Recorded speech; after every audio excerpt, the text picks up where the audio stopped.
A pictorial presentation of migrant labor situation in Uganda, presented by Migrant Workers Voice President, Mr. Kayonde Abdallah. Externalized. Lives and Times of Uganda Gulf Labor Migration. Project Outline. This project is an ethnographic and historical examination of the development and production of Uganda's most recent national export commodity, migrant labor. Over the last decade, income and remittances from migrant labor in the Gulf have become a major source of foreign currency in Uganda, by some accounts outstripping the country's long-standing cash crop, coffee, as the #1 earner.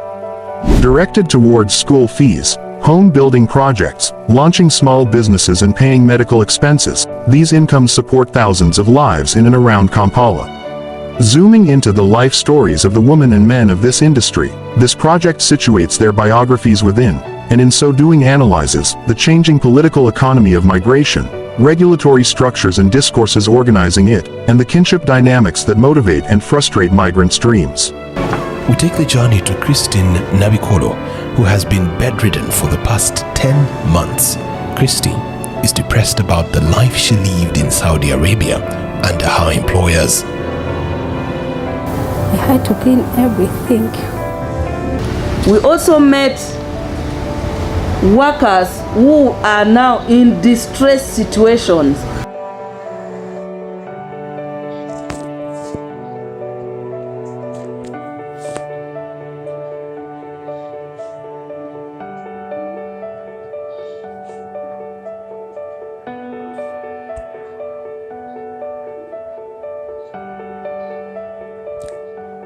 Those who were now away from their workplace, but now in shelter, distressed, and destined to come back home.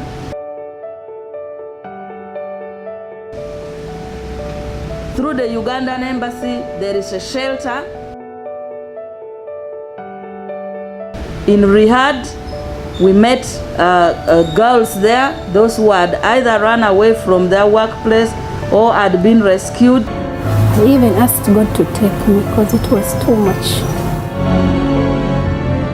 In February 2021, Christine left Uganda for Saudi Arabia to be able to fend for her family back home. But while on duty, she developed kidney failure, which has caused sore wounds on her thighs and legs. Her dream in the Gulf got shattered at this point. I have dreams. So I thought when I go there, I'll change my life. So I have friends. They went there and they came back. They are now good. I thought maybe I'll be lucky to change my life. We give them counsel advice. We tell them to get in touch with their companies. We inform their companies that this girl is stuck. She's a problem. You should bring them back. We advise them that if they need legal counsel, there's opportunity for legal counsel here and there. But what we don't give out is cash. We don't have the capacity to give everybody cash who comes. And if you're stuck in London, I'm not going to give you cash. The most I will give you is assistance and directive on how to handle and get out of your situation. Minister Oriem says government has tried to engage the government of Saudi Arabia about these concerns. We have protested over and over again. And we made it very clear that it's unacceptable by